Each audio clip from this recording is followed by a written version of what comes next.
Fala pessoal, tudo bem? Estamos aqui para mais um episódio do Podcast Max, podcast da Insight Max. E hoje estamos com o Lucas Zoya, nosso coordenador técnico de fertilizantes. Tudo bom, Lucas? Como é que você está? Tudo sim, Marcos. Mais uma vez é um prazer estar aqui para esse bate-papo, essa troca de conhecimento. Legal. E hoje a gente vai falar sobre pragas de jardins. Quais são as principais pragas? Por que elas acontecem? O que a gente pode fazer para evitar ou para controlar essas pragas? E eu já vou ser direto, né, Lucas? Eu queria saber quais são as principais pragas que incomodam as pessoas em relação a jardim. Então, as pragas mais comuns, a gente pode chamar o pulgão, cochonilha, aí a gente tem a farinhenta ou a mole, a de carapaça, que forma uma casquinha, né? Lagartas e formigas. Essas são as mais comuns que a gente vê assim, quase sempre. Mas existem algumas outras que aparecem com um pouco menos de frequência, mas também a incomodam, né? Por exemplo, ácaros, né? As lesmas e caramujos, principalmente em plantas de sombra e solo úmido, né? Aparece com uma certa frequência. E aí com menos frequência ainda, mas pode vir a surgir, são as trips e mosca branca. Mas as 4 primeiras aí são as mais corriqueiras mesmo. Entendi. E assim, quais são os principais problemas que elas trazem para as plantas? Por exemplo, a formiga, o que ela faz na planta? Então, vamos só entender o mecanismo de como elas aparecem, né? Essas pragas surgem. Por que elas surgem? Né? Ela não brota do nada, né? Então, normalmente essas pragas, elas aparecem porque tem algum desequilíbrio no jardim, no ambiente, no vaso. Então pode ser aí falta de luz, pode ser o excesso de luz, pode ser a questão de umidade, mas normalmente é deficiência nutricional. Quando a planta está debilitada, está sem nutriente, né, é mais fácil a praga atacar. A mesma coisa, gente, né? Se a gente não está bem alimentado, sim, né, o corpo ele fica mais suscetível ao ataque das doenças. E com a planta não é diferente. Então manter uma boa adubação é a melhor solução para diminuir as chances da praga aparecer. Então é a primeira coisa que a gente tem que pensar. Entendi, tá? Entendi. Agora, com relação aos problemas que a praga pode ocasionar, vai depender se ela é um inseto sugador ou um inseto mastigador. Como você puxou aí a formiga, né? O principal problema que ela vai causar é depenar, vamos dizer assim, no caso, desfolhar, né, a planta. Né? Principalmente formigas cortadeiras. Né? Elas podem derrubar todas as folhas de um pé, por exemplo, de laranja, com mais ou menos 1,5 metro de copa, em uma noite. Eu posso tirar todas as folhas dela, né? Então, insetos mastigadores, de uma forma geral, vão causar esse tipo de problema, né? Cortar folha, tirar a folha da planta. O que isso acarreta para a planta? Eu tenho perda de superfície fotossintética, né? Vamos traduzir isso para o português, né? Se a planta não tem folha, ela não consegue fazer fotossíntese. Se ela não faz fotossíntese, ela não tem energia para o seu desenvolvimento. Entendi. Então, se é um ataque muito severo, o problema vai surgir, a planta vai definhar, né? Só a formiga vai fazer isso? Não. As lagartas, que são insetos mastigadores, também fazem isso, né? Gafanhoto, grilo, que é muito difícil a gente ter esse tipo de problema, mas também causam essa questão na planta, né? As formigas pequenininhas, ainda falando de formigas, né? Por exemplo, uma lava-pé, ou aquelas formigas pretinhas menores, né? O que elas podem fazer? Carregar pulgão na folha. Ela trabalha como se fosse uma fazendeira, né? Se a gente pode falar dessa forma. Ela pega o pulgão, leva de um lugar para o outro. Por que ela faz isso? Porque o pulgão, que é um inseto sugador, ele vai sugar a seiva, vai soltar uma excreta adocicada, um cocôzinho doce, que a formiga pega porque interessa para ela. Quase que uma simbiose, então, aí nesse quase caso. Uma simbiose, né? Uhum. É um processo aí de ganha-ganha, né? Porque a formiga pega esse cocôzinho, leva para o formigueiro e usa para cultivar os seus fungos e se alimentar. E o pulgão fica feliz da vida porque a formiga protege ele. Esse negócio da formiga lava-pés assim, interessante. Aparentemente ela não prejudica o jardim, mas ela faz o ninho dela no jardim. E assim, tem aquele ditado, né? Que se você acha que nada do que vem de baixo te atinge, senta num formigueiro de lava-pé, né? É verdade. Sentar no formigueiro de lava-pé, o cara sai correndo. Então isso é muito ruim, né? Então a praga, exatamente, ela não prejudica o teu jardim, mas pode trazer algum tipo de malefício aí. No caso, sim, até pessoas que têm alergia podem ter um problema significativo. Pessoas, né? Animais, né? Eu, falando nesse sentido, eu tenho 2 cães que são alérgicos à picada de formiga. Sim, sim. Então a gente tem que tomar um cuidado. E no caso, por exemplo, dos insetos sugadores, né? É o pulgão, que é um dos principais, né? Por que ele se estabelece na planta? O que acontece ali na dinâmica do jardim ou do vaso? A gente pode, essa explicação serve tanto para o pulgão quanto para a cochonilha, né? Que são os principais insetos sugadores. De novo, a gente tem a questão de deficiência nutricional. Se a planta está com pouco nutriente, facilita o ataque, né? Então tem esse desequilíbrio nutricional, a planta definha. E geralmente eles atacam brotos novos, porque tem uma maior concentração de seiva nessa região. Entendi. Né? Então eles vão atacar esses lugares. O que isso acarreta para a planta? Se eu tenho uma... Também ataca a folha, não é que é só exclusivamente broto. Né? Ataca a folha também. Sim. Mas o que isso causa?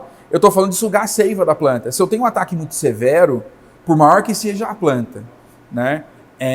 Falta nutriente para ela. Né? Já está deficiente nutricional, do ponto de vista nutricional. O inseto sugando aquela seiva, aumenta a deficiência. E aí a planta definha e morre. Então o problema vai ser esse. Surgem manchas. Se a planta fica mais debilitada, favorece o surgimento de outros problemas. Pode vir uma doença em paralelo, pode vir uma bactéria em paralelo. Né? Então é isso que a gente pode ter de problema com a planta. É muito comum casos de pulgão com fungos também, né? Sim. Qual que seria também é tipo uma simbiose entre pulgão e formiga? Como é que funciona nesse caso? No caso do pulgão, a gente falou da formiga transportando o pulgão. No caso é o pulgão transportando o fungo. O que acontece? O fungo ele se reproduz por esporos. É invisível a olho nu.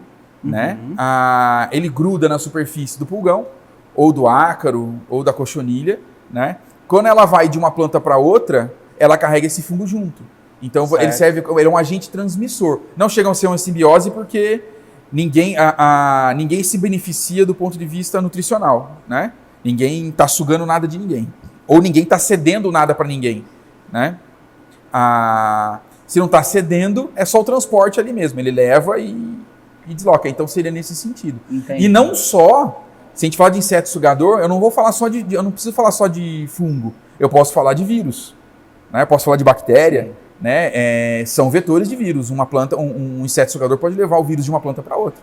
Eu já vi algumas vezes, por exemplo, principalmente em citricultura, né? Quando você vê a folha toda encurvada, é sinal de vírus. Pode ser sinal de vírus? Pode. Tem algumas... é um dos sintomas, dependendo do vírus. Ele pode dar uma encurvada, ele pode formar desenhos na folha, né? Manchas. Então, os sintomas variam muito de vírus para vírus e de cultura para cultura, ou planta para planta. Sim. Esses dias eu estava conversando com meu pai e ele tem uma casa onde tem lá no fundo do quintal dele, tem algumas árvores frutíferas, né? E ele estava me falando que ele tem um pé de maracujá lá e também tem um pé de manga. E caíam muitas flores. Você acha que pode estar associado a algum tipo de inseto, isso? Queda de folha ou flor? Flor, desculpa. Você acha que está associado, pode ser algum tipo de praga nesse caso? A gente precisaria analisar o contexto ali, mas existem algumas pragas que fazem isso, né? Por exemplo, a própria formiga, né? Ela gosta de estruturas moles, né? E flor é mole, é sensível, então ela pode sim ir lá cortar essa flor. Né? Existem algumas outras plantas, outros insetos que podem causar essa queda. Né? A arapuá faz isso, que é uma abelhinha preta, a gente chama de abelha cachorro também, aquela abelhinha que enrola no cabelo. Né? Sim. Ela pode fazer isso. Né? Então sim, pode ter alguns insetos associados, mas também pode ser deficiência nutricional. Né? A falta de boro pode ocasionar a queda de flor, por exemplo. Entendi. Né? E no caso assim, como que a gente... Porque assim, tem uma situação que que está no dia a dia, tem muitas pessoas hoje preocupadas em identificar o que são pragas efetivamente, ou por exemplo, insetos que estão ali, mas que não causam nenhum tipo de malefício, né? Por exemplo, uma joaninha. A joaninha, ela é prejudicial à planta? O que ela pode causar? Isso depois a gente vai continuar na nossa conversa, mas eu imagino que para fazer o controle de uma praga de jardim, a gente acaba atingindo, de repente, também a joaninha. Isso é bom, é ruim? Me fala um pouquinho desses insetos que não são prejudiciais à planta. Vamos chamar os predadores naturais, né, que controlam os outros insetos. Então, infelizmente, né, os inseticidas, a maior parte não é seletivo, né? O próprio nome já diz inseticida, ele mata os insetos, né? Então acaba que vai atingir esses predadores naturais.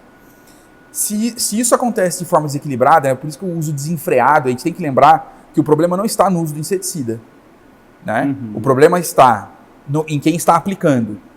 Não seguir o que está na bula, né? A gente coloca lá 5 ml, 10 ml, né? A gente teve um profissional, quase 5 anos pesquisando o material para chegar naquela dosagem, tem um porquê daquela quantidade. Então, respeitar isso. Sim. Isso é o primeiro ponto, respeitar a dosagem que está indicada na bula.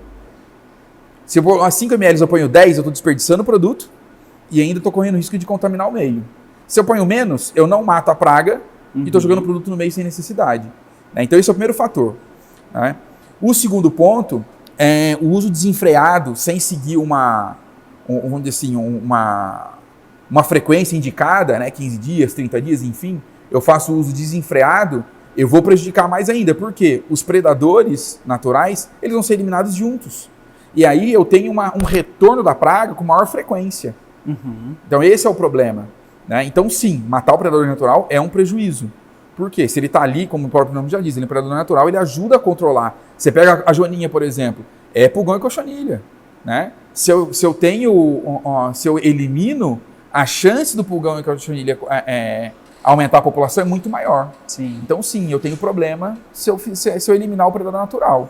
Tem outro inseto bem interessante, que é a tesourinha, né? Sim. A tesourinha também é um predador natural. Sim, ela também pega, a gente se assusta, né? Porque vê ela com aquele rabinho, com aqueles dois...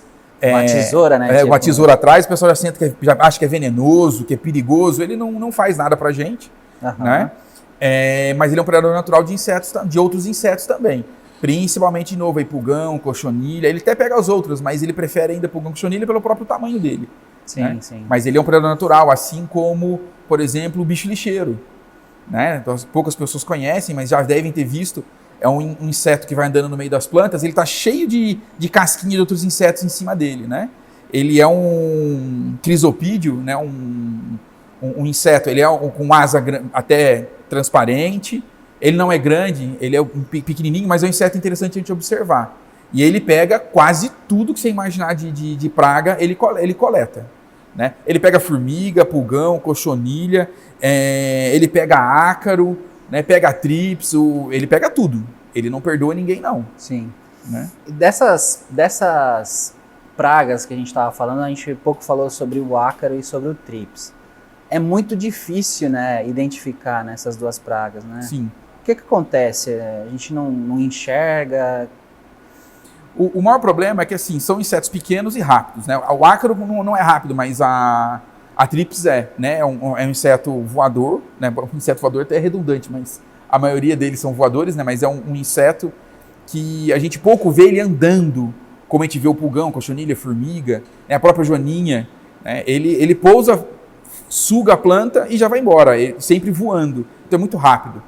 O problema é que a gente não consegue observar a trips, é que geralmente ela ataca a face inferior da folha, então ele pousa ali, fica sugando e a gente não vê. Ele faz ovoposição, ele coloca os ovos embaixo da folha e a gente não vê. Então por isso que a gente tem que tomar maior cuidado, a gente tem que estar sempre olhando embaixo da folha, acompanhando. E o ácaro, ele geralmente enrola a folha, né? Quando a gente vê aquelas folhas enroladas, enrugadas, ele está ali dentro escondido.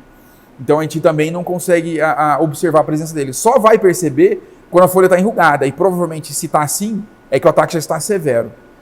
Então esse é o problema. São insetos muito pequenos. A trips nem tanto, mas o ácaro é praticamente invisível. Né? Então é por isso que a gente tem que a gente quase não observa eles no jardim. Que tipo de planta eles gostam mais de atacar? No caso do ácaro, Olha, eles não têm assim uma preferência, mas é muito comum, por exemplo, ácaro é muito comum em citros, né? Em plantas de meia sombra, né? Porque eles também não gostam de luz direta, né? O trips gosta de bastante planta frutífera, né?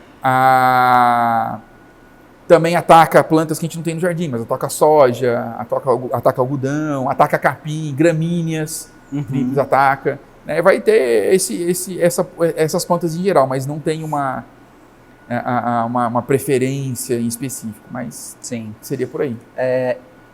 Tem assim, um tipo de inseto que chama muita atenção em determinadas épocas do ano, né? O pessoal fica doido porque ele vem pela luz, que são os besouros, né? E tem todo tipo de tamanho e assim, e de aspectos de besouros, né? Esses besouros, eles são prejudiciais à planta? Como é que funciona? Existe alguma praga de jardim que é um besouro, especificamente? Qual é a função dos besouros nesse caso? Então, a maioria dos besouros não causam prejuízos, pelo contrário, a gente tem alguns aí, por exemplo, o rola-bosta, né? Tem esse nome porque ele faz as bolas de esterco, ele coloca os ovos dele ali para reprodução, mas ele desloca essas bolas de esterco de um lugar para o outro e aquilo se decompõe e vira adubo, né? Mas, enfim, o besouro em si é mais difícil de atacar uma planta. A gente tem alguns coleópteros, né, que é a família do besouro, né? Não seria a família, mas me deu branco agora, mas enfim, né? Mas os coleópteros, alguns são algumas brocas, né? Que esses podem prejudicar. Sim, sim. Mas esses besouros que a gente vê que vêm com a luz, são maiores, não causam prejuízo. Talvez algumas espécies, a larva dele possa prejudicar a raiz. Tá. Né? Mas de uma forma geral, não é considerado uma praga de importância para o jardim, não. Já que você apontou aí a raiz, esses dias um colega me falou: Marcos, o meu gramado está muito amarelado, né, e tal. Eu falei: deve ser deficiência nutricional, alguma coisa, procura um fertilizante, um adubo que vai resolver. E ele fez isso e continuou muito feio por um bom tempo. E ele chegou à conclusão que era cupim de grama, né? E o cupim ataca a raiz da grama, né? E aí é também uma praga que a gente não vê, não enxerga, mas ela tá lá, né? O que você pode falar dos cupins pra gente? Então, é uma praga interessante de grama, né? Acho que de uma forma geral, o maior problema que eu vejo em jardim é grama mesmo, porque ele ataca a raiz e vai comendo essa raiz, né? Então prejudica o desenvolvimento do gramado. Infelizmente, a gente só consegue ver quando o estrago já está acontecendo, né? Ele não tem um pré-sintoma. Quando a gente vê, já deu o problema. Sim. E aí, para fazer o controle, não tem uma praga natural, não, um predador natural para fazer esse controle. A gente precisa fazer o uso de inseticidas. Tá. Né? Tem toda uma técnica para se fazer isso, não é simplesmente jogar o inseticida por cima do gramado, né? E também não é qualquer princípio ativo que a gente consegue fazer esse controle. Mas tem solução, né? Tem solução sim. É o cupim de solo que acaba causando esse problema, né? E ele vai causando manchas. Então, como você disse do seu amigo aí, né? Formam manchas amareladas no gramado, até podendo levar à morte se a gente não fizer nenhum trabalho de controle. Já que a gente começou, né, a falar de controle, vamos seguir nesse tema agora, né? Em relação ao próprio cupim, o que poderia ser feito nesse gramado, por exemplo? Que tipo de tratamento a gente pode fazer num gramado que foi atacado por cupim e que, obviamente, está degradado, acaba ficando muito feio, né? Cheio de manchas, etc. Se for um ataque não muito severo, até mediano, vamos falar assim, você a grama está amarela, mas está ali ainda e resistindo, o primeiro passo é a gente fazer o controle, a aplicação do inseticida, né? A gente tem um produto na nossa linha que pode ser aplicado, né? O Bio-7 que ele é a base de fipronil e imidacloprido. É bastante interessante pela questão do imidacloprido, que ele é sistêmico, ele vai entrar na planta e vai ajudar ela a resistir ao ataque da praga, porque a praga vai comer, quando morder, ela ingere o princípio ativo e morre, né? E protege a planta por mais tempo. E o fipronil, que tem ação de transferência, então pegou um cupim, ele vai passar para o outro, vai passar para o outro, até eliminar o cupinzeiro inteiro. Então o primeiro passo é eu controlar a praga. Certo. Feito o controle da praga, eu vou fazer o segundo tratamento, que é a adubação, para que a planta se recupere. Né? Aí eu posso estar entrando, por exemplo, na nossa linha, no Ourogard, a gente tem 2 fertilizantes que são interessantes, eu tenho o Jardim e tenho o Gramados. O Gramados ele é muito mais completo, ele é específico para gramas, né? Então ele é muito mais completo, tanto do ponto de vista nutricional quanto da dosagem. Né? Eu uso bem menos ele do que eu uso do Jardim. É um produto com mais nitrogênio, fósforo, potássio, que vai permitir o quê? Um rebrotamento. Então a planta o gramado vai se recuperar muito mais rápido. Tá? Então seria, e rega, né? Eu preciso fazer a rega para ajudar o gramado, que a gente esquece, né, que a grama também é planta, né? Ela precisa de água tanto quanto as outras. Sim. E se você rega, ela fica mais bonita. Então, fazer isso. Eu controlo a praga, faço tubação e rego ela para ela se recuperar.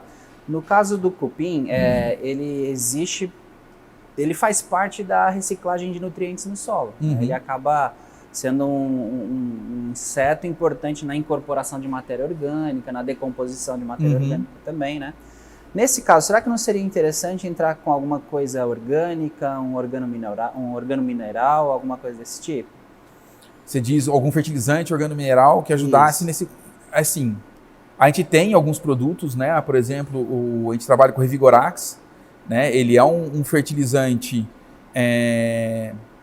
com NPK equilibrado, nitrogênio, fósforo, potássio equilibrado. Na cabeça não vem agora a concentração, mas se não me engano é 966 ou 866, né? E ainda tem os aminoácidos na sua composição, um pool bem grande, né, dos 20 aminoácidos que as plantas utilizam, né? A gente traz 18 na formulação. E qual o papel disso? Eu acelero o processo metabólico da planta, porque ela não precisa transformar o nutriente nesse aminoácido, ele já está formado. Certo. Então a recuperação é muito mais rápida. Né? A gente tem tido resultados muito bacanas. Em caju já deram feedback para a gente, já teve um feedback legal. Em suculentas, já tivemos também em gramado, né, visível o resultado do desenvolvimento. Então você usar um organomineral, qual vai ser a vantagem? Primeiro, que a gente tem a parte orgânica, que vai nutrir a planta por um tempo mais prolongado, e tem a parte mineral, que vai ser emergencial, né? A planta está debilitada, ela precisa daquilo na hora, então ela já vai disponibilizar e vai consumir. Então é uma solução interessante também. Tá. Outro produto que a gente pode estar utilizando, por exemplo, é uma torta de mamona. É que para você incorporar num gramado ele é um pouco mais complexo. Imagina. Né? Mas ele é um produto interessante também porque ele incorpora matéria orgânica no solo e ele tem uma ação inseticida para insetos de solo. Então ele ajudaria a controlar também a presença de cupins. Né? Então talvez você antes de fazer uma implantação do gramado, você usar uma torta de mamona, seria interessante, por essa ação inseticida que ela tem. Entendi. Tá? E no caso de formigas, né? Como é que a formiga cortadeira, por exemplo, como é que se faz o controle desse tipo de formiga? Para a formiga cortadeira, a gente tem duas opções aí, né? A gente pode usar produtos líquidos, né? Na verdade tem 3. Produtos líquidos, a gente tem em pó e tem também os granulados. Certo. Né? Vai depender do tamanho do formigueiro, o resultado que você quer, o quanto você vai investir nisso. Né? Por exemplo, o granulado, a gente coloca próximos do caminho da formiga, nunca no caminho da formiga, mas eu coloco em paralelo. Né? Ela pega esse grão, leva para o formigueiro e vai eliminando o problema. Né? Mata os fungos dentro do formigueiro, e aí você mata o formigueiro por inanição, entre outras questões ali. Né? A gente tem o em pó, né, que você coloca uma mangueirinha dentro do formigueiro, polvilha lá dentro, usando uma polvilhadeira, né, de forma que eu consiga atingir todas as galerias, tá?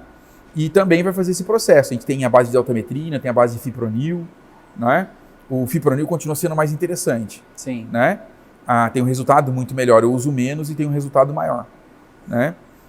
Usar o pó, posso polvilhar ele também um pouco sobre o formigueiro, que também ajuda. Né? E vou ter também os líquidos, de novo o fipronil entrando na questão. A gente tem 2 produtos, eu posso estar usando tanto, na linha profissional a gente tem o Bioinset 25, né? E tem o Bioinset 800, que também vai fazer esse trabalho. Pensando na dona de casa, pensando no... Vamos lá, vamos voltar só um pouquinho. Esses produtos de uso profissional, quem vai fazer a aplicação é uma empresa especializada. Né, uma desinsetizadora, ou mesmo uma empresa de manutenção de jardim que tem um responsável técnico, que saiba utilizar o produto, ele pode estar utilizando. Certo. Tá? Então é uma empresa especializada que vai usar esses produtos. Já mesmo para o cupim, a gente falou atrás, o Bioinset 800, a gente repete, que é uma empresa especializada que vai estar fazendo a aplicação. Tá? E para dona de casa, a gente tem, ou para o dono de casa, né, depende de quem vai mexer com o jardim, hoje a gente tem todo mundo mexendo, eu mesmo adoro mexer com o jardim.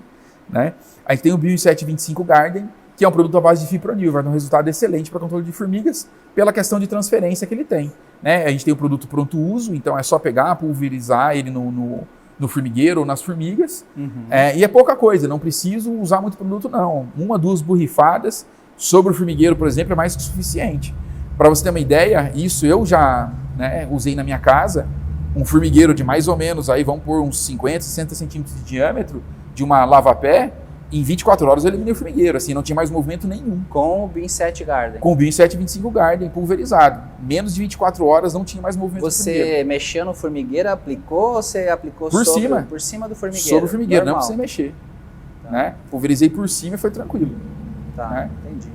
E no caso de pulgões, eu vejo assim, muita gente com dificuldade no controle de pulgões, né? Tem um jardim, ele trata uma planta que está aqui, aí ele vai em seguida para outra planta e assim por diante. Como que a gente faz o controle de pulgões? Então, pulgão a gente pode, se for uma alternativa natural, eu posso usar o óleo de Neem. A gente tem o Neem Max na nossa linha, né? Que ele é um produto preventivo, né? Ele vai ajudar no controle, a evitar o ataque da praga.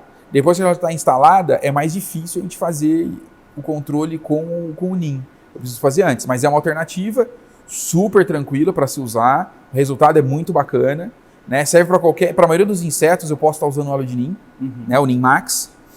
A gente tem ele pronto uso, né? Ou temos ele em flaconete para diluição.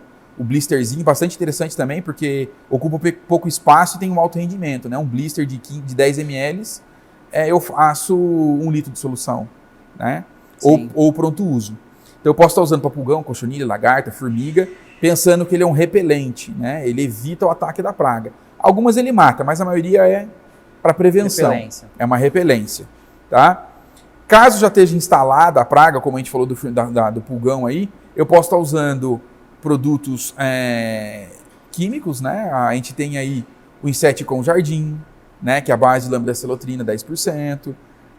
É muito bacana porque ele vem em sachêzinhos, parece saquinho de chá, né? Eu não preciso ter contato com ele, eu pego contato, digo, com o pó, né? Eu pego o saquinho, coloco dentro da água, ele dissolve, o saquinho dissolve junto, né? E vou estar fazendo a pulverização, ele vai fazer um controle bem bacana. A gente trouxe uma novidade aí bem interessante, que é o Inseticon Jardim 4, né? Ele é um produto que tem fungicida, inseticida e brilha-folha num único produto, né? Porque ele tem óleo de Neem na sua composição, ele tem a esbiotrina, né?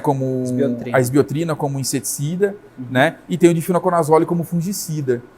Então você tem aí um produto diferente e que faz tudo de uma vez só. Então, quando eu não sei qual é o meu problema, eu uso o Inseticon Jardim 4. Perfeito, melhor ainda. não sei o que está acontecendo ali, eu posso usar Inseticon 4, né?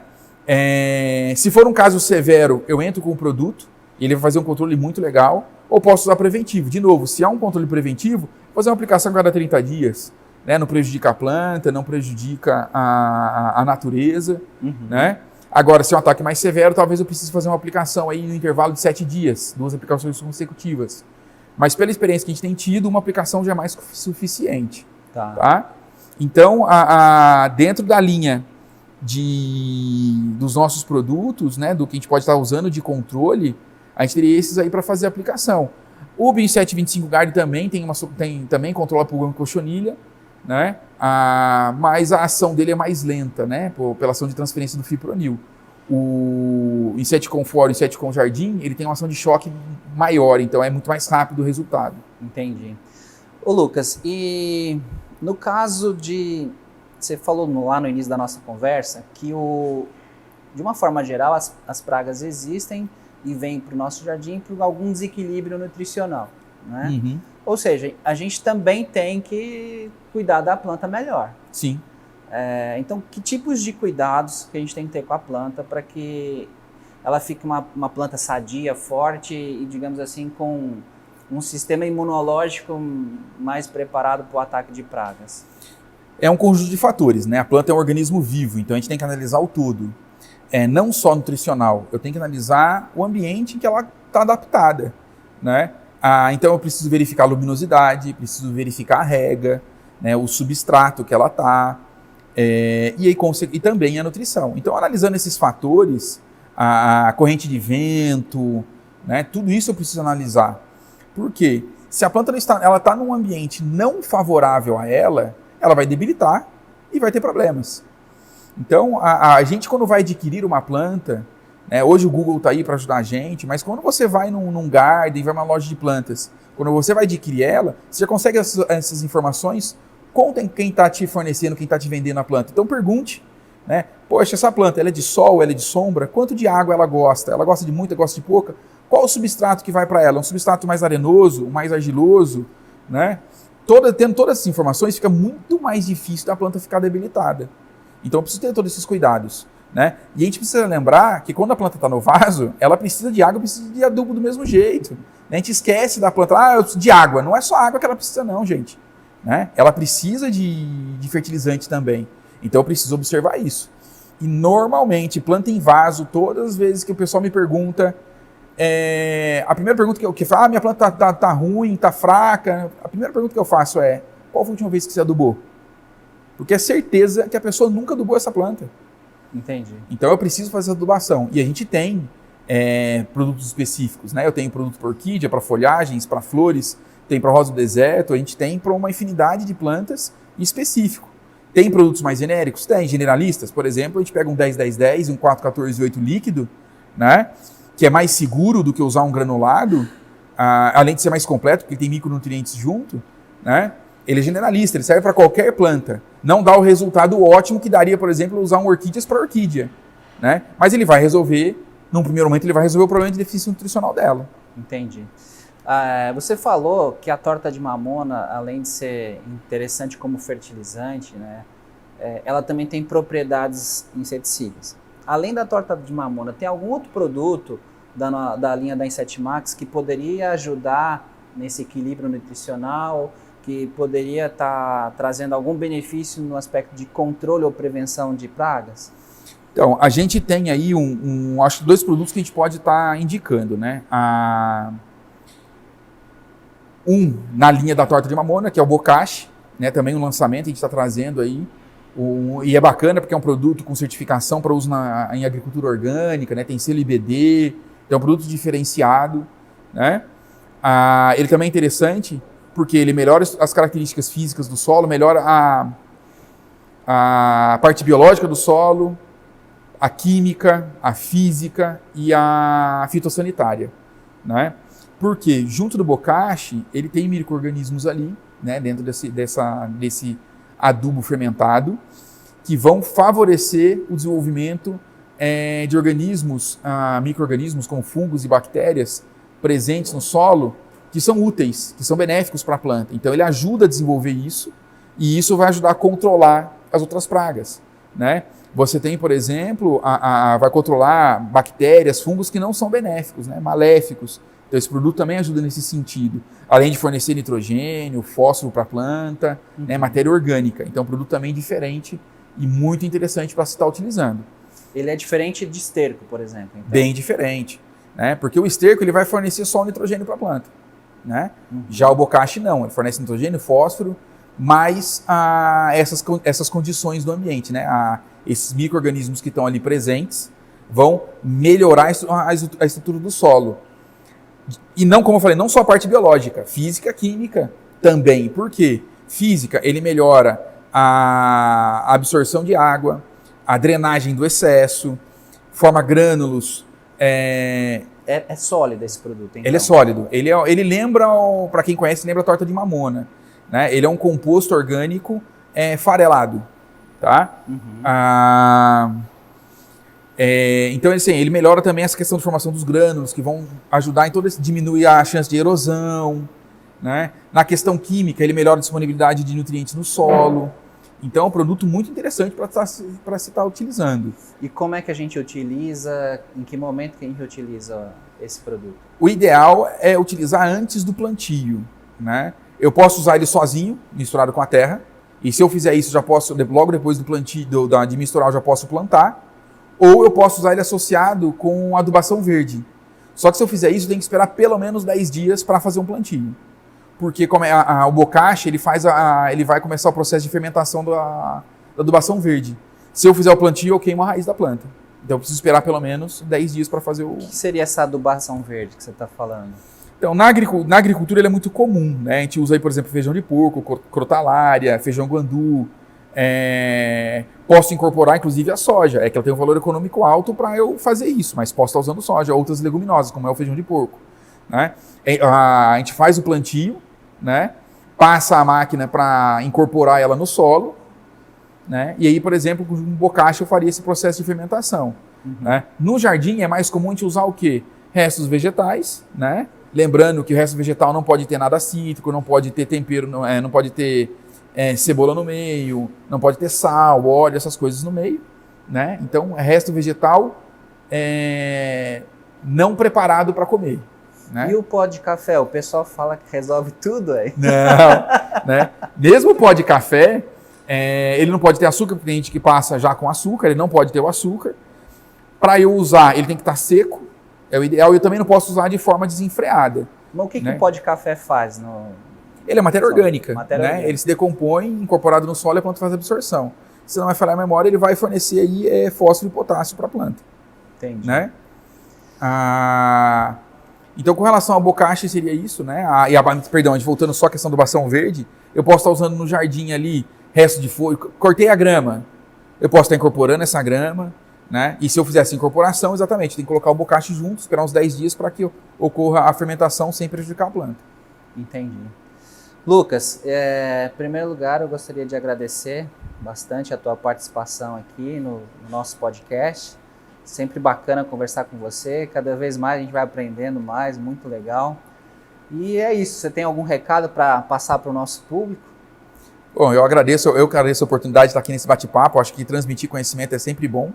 Eu costumo dizer que ninguém é tão grande que não possa aprender e nem tão pequeno que não possa ensinar. Né? Então, acho que é isso. Né? Aqui a gente transmitindo conhecimento, aprendendo. Espero que vocês gostem e que usem com inteligência os produtos, seja inseticida, seja adubo, porque usando de forma racional, tudo dá certo. Obrigado, viu, Lucas? Pessoal, obrigado pela atenção e até um próximo podcast, podcast da Inset Max. Um abraço. Tchau, tchau.